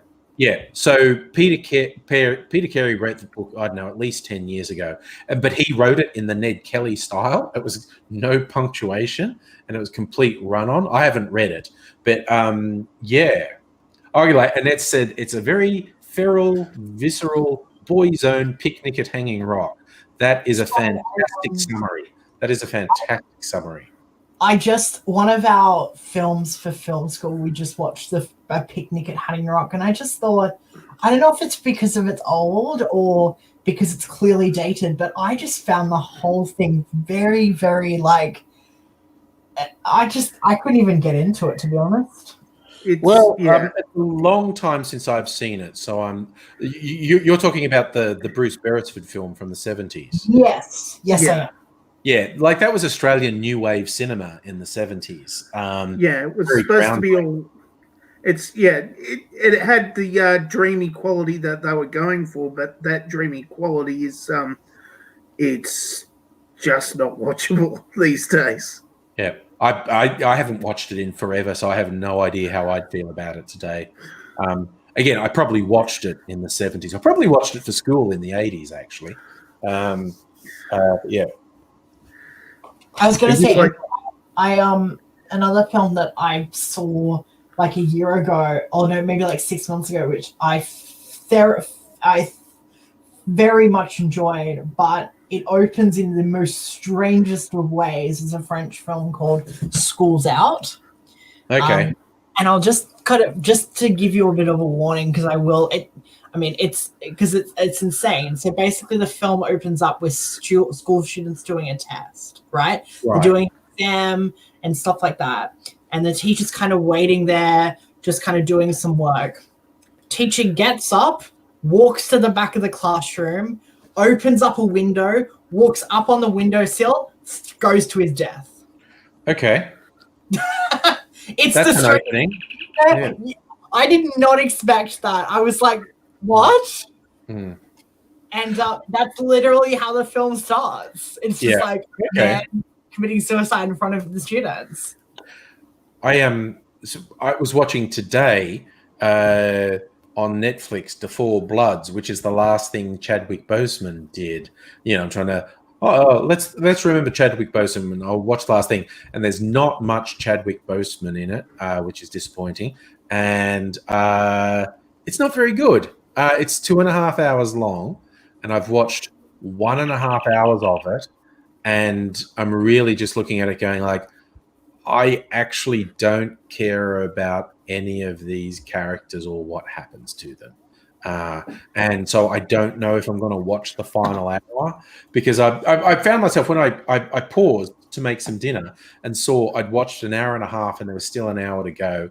My initial thought was, what the fuck are you going to do for another hour? How the fuck is this going to get dragged on for another That's hour? the exact same way that I felt, because I just watched Kate. What's her name? Oh my god, I fucked up her name today again. What's her name? Jane Campion's The Piano. I just watched that film from 1997, and I felt the exact same way. I was like, a lot of people were like, oh my god, this film's a classic and it's amazing. But I just remember thinking, this film either A, isn't for me because I'm not enjoying it. I literally got down, picked up, I had to watch it for school. So I literally just picked my computer up, went downstairs, did a whole bunch of work I needed to get done, and then was still watching it in the background. But it was so fucking terrible. Well, okay, that you are not going to enjoy the film watching it that way for a start. But again, I saw it when it was new, and again, it may just be dated. I thought it was pretty good when it came out, but as you say, that was over 20 years ago, and I have no idea if I watched it now how I would feel about it. But from what I remember, watching it the way you watched it, there's no way you're going to enjoy it if you're not actually paying attention and you're doing other stuff. Oh no, I started watching it and getting through it, but it was just at a point where I was like, I just don't care about any of these characters at all. So I did start, I didn't just randomly get my work and decide to just go down there, start the film and do my work. I was actually trying to consider getting into it, but it just at a point I was like, this is just, I'm sorry, I can't. Yeah, but it's clearly not going to get any better when you do that. No, totally. Okay, so Invisible Chicken didn't mind The Piano, but her mum hates it. Annette still hasn't seen it, but I was meant to. Yeah, again, my memory of seeing it when it came out is I thought it was pretty good, but I have no idea how I'd react to it now, 20 years later. Because I was watching Reality Bites was on this morning, like just when I kind of got up. It was on the movie channel really early, and I thought, oh, the archetypal 90s Gen X film. I have to watch this. And like 15 minutes in, I was just going like, I hate every fucking character in this movie, and it would be greatly improved if they spontaneously danced into traffic and all got hit by a bus. And it was really funny because, it was aimed at me in the 90s, and I didn't hate it in the 90s. I thought the bullshit with the obnoxious boy was bullshit even then. It's like, oh yeah, bad boys. All the girls love a bad boy, someone who's obnoxious and rude and treats them like shit. That's what girls want. And I thought that was bullshit at the time. But yeah, Annette, watch Reality Bites if you get the chance. Watch Reality Bites again. And maybe it was just self-realization because it was the characters were trying so hard to be Gen X slacker, not cool. And every single thing they said and did sounded so contrived. And I was hate watching it for about an hour. And it's just like, oh my God, I fucking hate all of you. I hate every person on this screen. Fuck all of you. And even Winona Ryder, if you can believe it, for someone from Gen X ending up hating Winona Ryder in Reality Bites, which is supposed to be the sexual fantasy of every Gen X man in the 90s. But I just thought, Jesus, this film dated so fucking badly. But we were all that pretentious back in the 90s. Like, we all had those we all had those hang-ups, and we all wanted to be, like Kurt Cobain, except he was genuine, and we were the kind of people who we sang about, who we sing about in that song Smells Like Teen Spirit. Yeah. And we didn't realize it because we were idiots. Yeah. But it was amazing how much I hated it because I think I liked it in the 90s. And I had a couple problems with it. but I think I liked it. And I was just watching it going, maybe again, it was self-recognition of like, okay, that was probably me. I was probably pathetic, trying hard to be slacker. I don't care, but please think I'm cool for not caring. That describes everyone I know from the 90s. Exactly. Including myself. Yeah. Yeah. I think possibly my hatred might have been a little bit of self-realization in there. Yeah. Yeah. And it's just like, nah. I hate everything. Everything seemed so much better in the 90s. And we just my friends and I at the time, we just coasted through pretending to hate everything but secretly liking stuff. Pretentious is not a strong word enough. My single favorite line of summing up Gen X, actually the Simpsons did two good ones, but probably the best one was the Homerpalooza episode where Homer's in the freak show for the Lollapalooza traveling show that they call Hullabalooza. And there's something where someone on the news says, like, appeals even to cynical Gen Xers. And one Gen X guy goes, oh, yeah, Homer Simpson, he's cool. And the other guy goes, are you being sarcastic? And this guy in a pained voice goes, I don't even know anymore. It's just... That was the best summary of Gen X that I ever saw. You disappeared up your own ass with this cynicism and irony. And then it's like, wait, do you mean that? It's like, I don't know. It truly was the battle of who could care less. Yes, yeah. I think I was mixing up the two things. There's one where it's just someone on TV, Kent Brockman, saying this appeals to even cynical Gen X, and it just cut to some guy with an undercut and a nose piercing watching TV going, yeah, right, he's cool. Like, wow, they really had Gen X's number right there. I was like, oh. But yeah, that not even knowing if you're being sarcastic or sincere is pretty funny. My favorite podcast, the Blind Boy podcast, Irish comedian, Blind Boy Boat Club, who wears a plastic bag on his head. But I think he's got multiple degrees, including a master's in psychology. I think he did quite a lot of uni. He's very intelligent, very insightful. But he's a millennial. I think, at the older end of the millennials, but he's a millennial. And every now and then when he deconstructs Gen X, I'm like, oh, you're getting it about pretty good. You're about 75 to 80% right. You're missing a couple things because you're trying to interpret. You didn't live through it. But he's pretty insightful when he talks about the Gen X irony. And like he's saying, like, he loves music. Blind Boy loves music. And he's talking about the Pixies, and he loves the Pixies music. And sort of like the Pixies' biggest hit was Here Comes Your Man, which is an amazing, really catchy song. And the whole clip was a typical Gen X video clip of, I don't want to be doing a clip because this is really daggy. Like, they don't lip sync. Whenever it's on the person who's singing, they're just sitting there with their mouth open. Like, they're doing this really bad pretending to play instruments. But when it's on the person who's singing, whether it's the lead vocalist or the backup vocalist, they're not lip syncing. They've just got their mouth open. It's just... and they're basically saying, we don't want to be doing this. And Blind Boy's saying, it's hilarious. They've written this amazing pop song. It's a huge hit, but they're embarrassed to be writing huge hits and don't want to be seen to be enjoying the commercialization of their music. And it's like, yep, that's the 90s. That's the fucking 90s right there. It was interesting because in 2003, I mean, I just rewatched it because I think it's such a great performance. But in Madonna's 2003 MTV VMA performance, she actually does, her last line is basically like how she basically says how everything fucking sounds the same on radio, and how there's this constant feeling of like only people are pushing on, only like radio producers are like controlling the narrative of what people want to hear.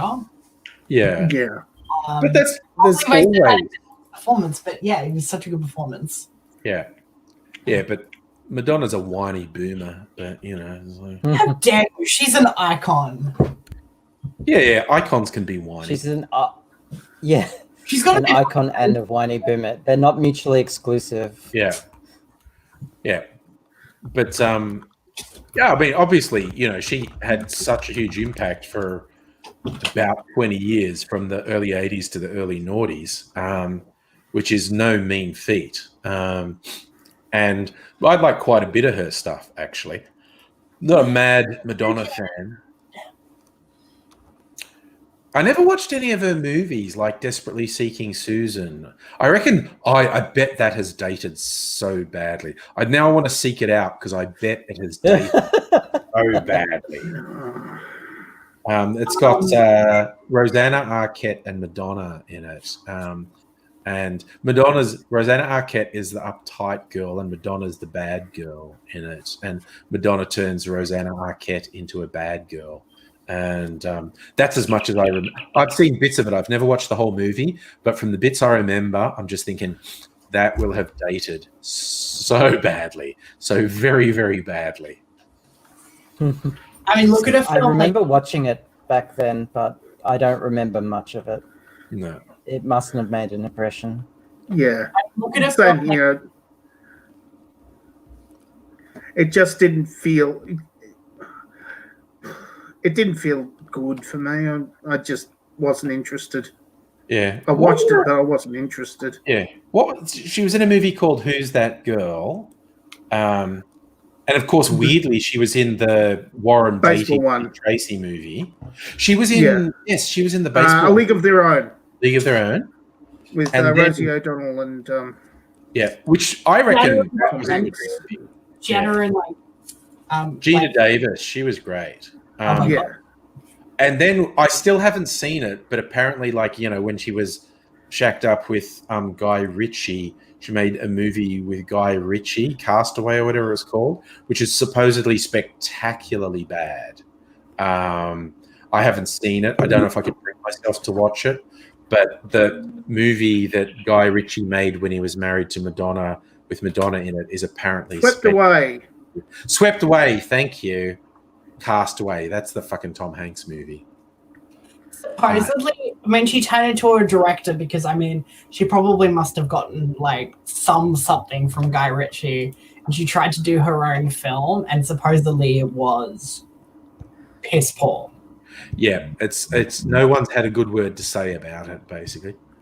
Okay, Annette remembers who the Madonna and Rosanna Arquette one as a chick flick that she loved.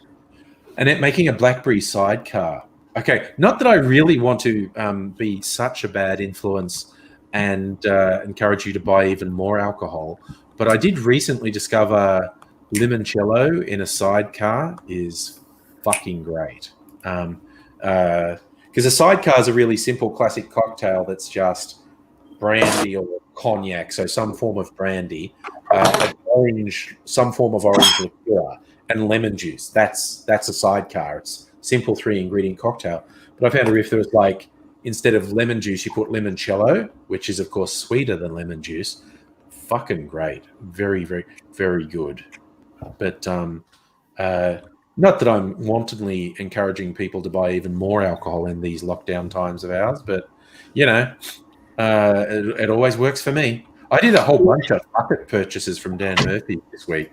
I wasn't going to buy any more booze, and I was just looking through the catalog and went, "That's a good special. That's a good. You know what? Fuck it, I'm buying that." And so,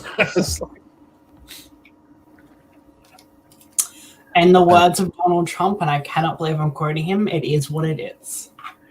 Yeah, well, it's hardly an original Donald Trump quote, but yeah, he did say it is. He did say it recently. Yes. I can even remember a song that had "It Is What It Is" in the lyrics. But it probably is in everything. It's not silly. It is what it is. Man's got to do what a man's got to do. Well, you know, whatever you describe as me being the most manliest thing ever. Yes. But I will speak to you guys later. Absolutely. I'm Bye. Live long and prosper. Yes, live long and prosper, definitely. Yeah. So, okay, Annette's going to look into getting some limoncello. I mean, you probably get cheap or not expensive limoncello at Dan's. I actually got this one, which is an Australian one from South Australia, the Unico Cello. Oh my God, this is so good. It just tastes like lemons and honey. So when I'm sick, Mrs. Angry always makes me this honey ginger warm drink, and if we're feeling cheeky, we put a shot of something in it. Next time I get that, I'm going, no, just make it about 50% lemon of that Unico limoncello, and I'm sure I'll be less concerned about my cold if I drink half a cup of warm limoncello. But yeah. Stella says, "It is what it is a highly abused platitude in mining, which immediately gives everyone within earshot the shits." I can imagine a bunch of stuff in mining gives people the shits, really. I don't understand why that's funny. Oh, no, I just think it's funny that there's something that people say too much in mining and they get the shits. Just anything that gets overused so people want to punch you if you say it is, I find that humorous. Oh, Invisible Chicken, you tried to make a rum sour mocktail, too much sugar syrup. If you want some really interesting idea for syrups and stuff, go to the liquor.com website and search for their whiskey sour day page, and you'll find it. Then you get this headline: "Celebrate National Whiskey Sour Day with smart twists on a classic." It's sponsored by Jack Daniel's Gentleman Jack, but some of the twists, they have these really interesting syrups, like this one Concord grape and jasmine syrup. Put 4 cups of grape. They're saying Concord grape juice. I don't know what Concord. So 4 cups of grape juice, fresh rosemary, crystallized dry ginger, and put that over low heat and reduce over an hour. And when it's reduced by half, add 1 teaspoon balsamic vinegar, and then reduce that by half again. And then it says throw in a handful of fresh jasmine flowers, take it off the heat, let it cool, and strain it. That actually sounds amazing as a syrup to me. But there's that one, and they're telling you how to make orgeat is a nut-based sweetener. Traditionally, it's almond. They do one, and this one's with almonds. They like toast almonds in the oven, then blend them, soak them in water, and then blend that and strain it through a cheesecloth cloth. I mean, then they say add boozes, but you could actually add some of your non-alcoholic spirit type stuffs for flavor.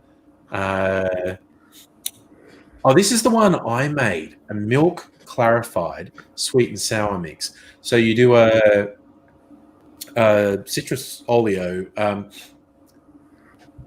You get citrus peel and you cover it in sugar, and the sugar it leaches the citrus oil out of the peel and liquefies. Like you leave it, particularly if you leave it overnight, and you can accelerate it a bit by muddling it, just squooshing it in a bit, releasing the oils.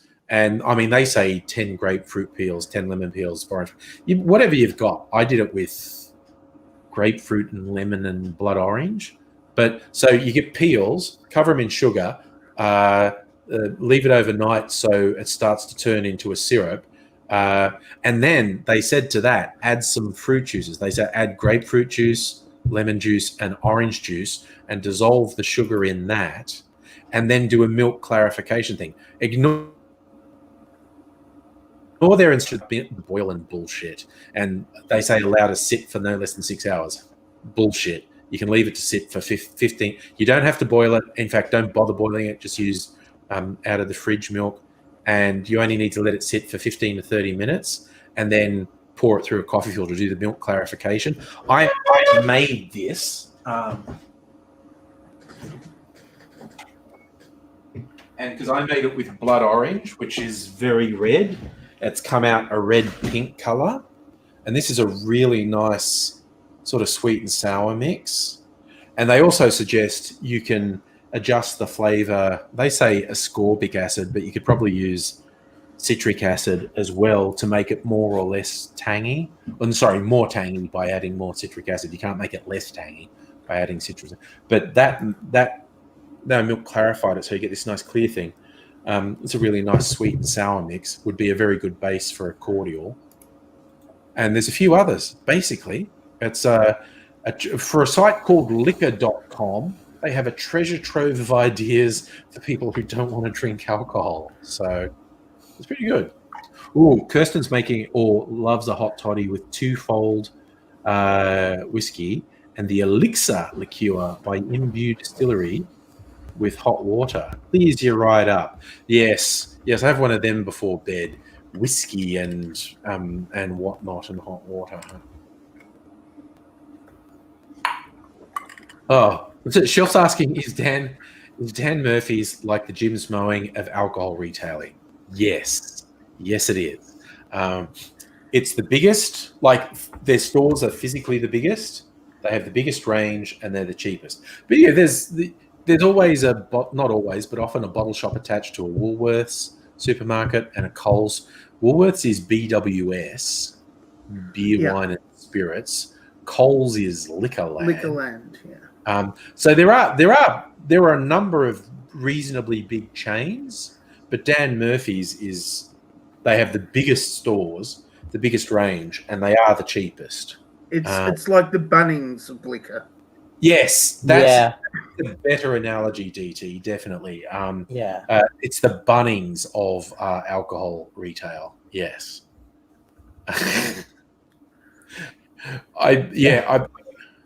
I got some specialty things from them because they actually promote stuff on their website that they don't have in their stores.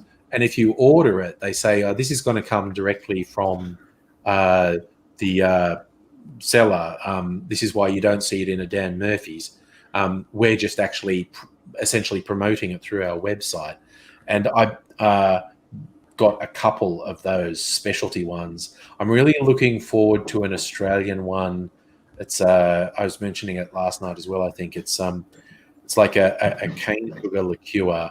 So it's proto rum. It's not actually rum because rum, they start with molasses, and I think this one is based on the cane sugar syrup that hasn't been reduced down to molasses.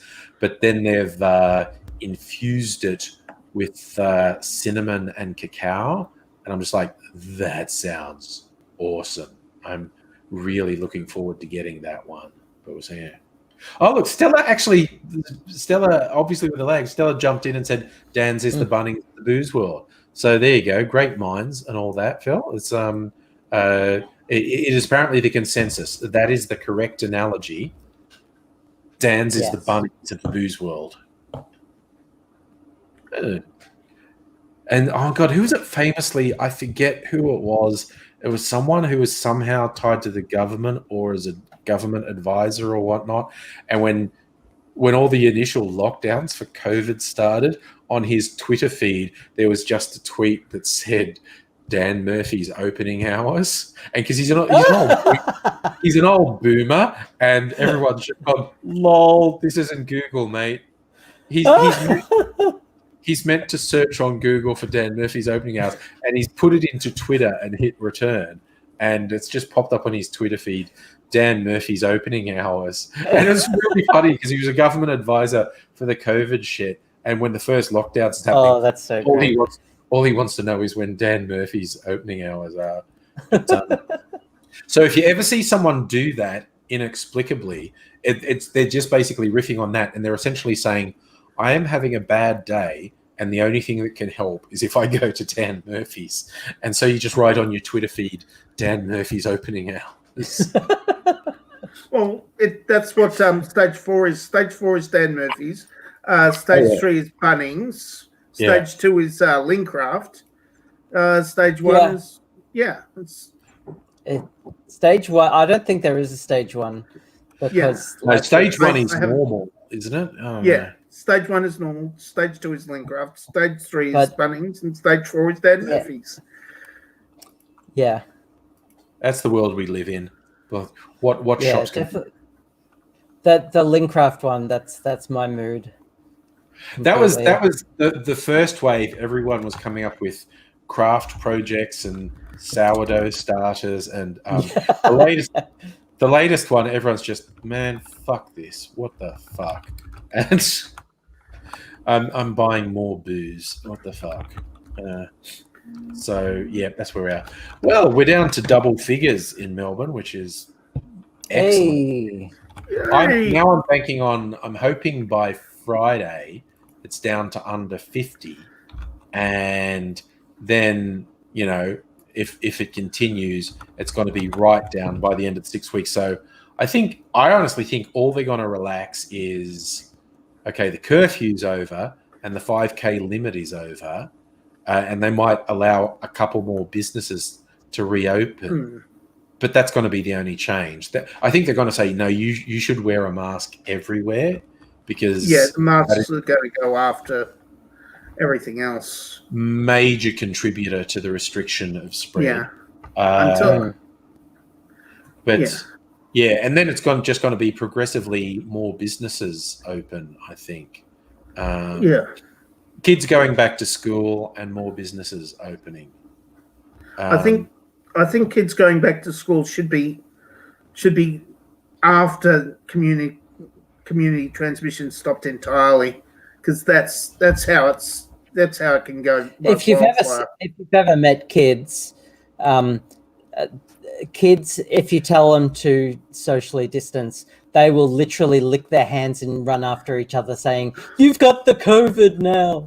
Yeah, like I saw variations of that. People say, if you don't think kids are going to lick their hands and chase each other going, Rona, Rona, then you don't know kids.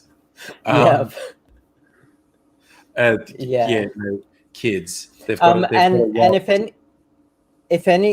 if this lockdown has proven anything, it is how much parents view schools as childcare. Oh yeah. No. So even I can even say that myself. I'm not ashamed to say that. I desperately want my son to go back to school. That's fair. Oh, Nettie, Sorry, I just want to say hi to Nettie because I'm about to go to bed. Hello. Hi, Nettie. Oh, Hello. I didn't realize how late it was. It's 10 Hi, o'clock. guys. I put Kakadu plum in this. Oh, nice. That's you can smell it. It's It's a blackberry sidecar. Ooh, it looks very nice. It's a nice color. Yes, so I'm going to go to bed now. So thanks for dropping in and saying hi, Nettie. I'm going to say good night now. Live long and prosper, everyone. See you all later. Live long and prosper. Take care. Hopefully see you again.